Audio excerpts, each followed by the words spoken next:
My background has been, really, I was one of the first guys at Research Motion, now BlackBerry. So I got to live through the evolution of wireless technologies quite well. It was a great panel. I think it was a good group of individuals, very smart individuals, and I think they're good contributors to the industry. So absolutely, whenever you're amongst your peers, it's wonderful. The one good news is that everything is going towards one standard that existed for a long time.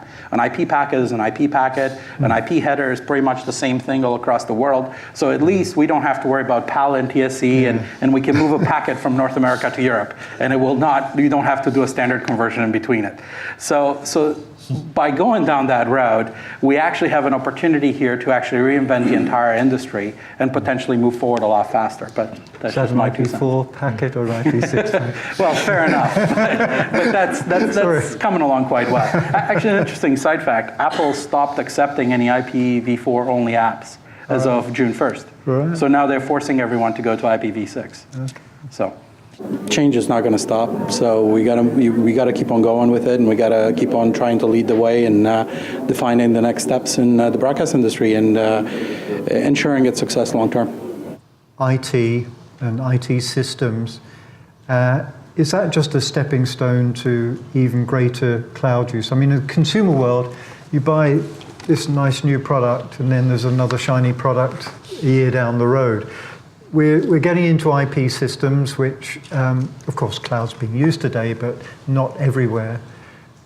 Is IP just a stepping stone to putting a lot more in the cloud, George? That's a really interesting one, John. And I can perhaps illustrate that with our own company's developments in cloud-based processing, predominantly transcoding over the last few years. We had a few years where customers were saying to us, you've got to have a cloud story, you've got to be on the cloud, you've got to be on the cloud, and we did it. And then there was tumbleweed. There's very, very few people in reality used it. So we're beginning to see some more uptakes, edge cases, disaster recovery, special events, but we're not seeing a huge rush to do the mass volume, heavy lifting processing on the cloud. And for some people, it's an economic decision.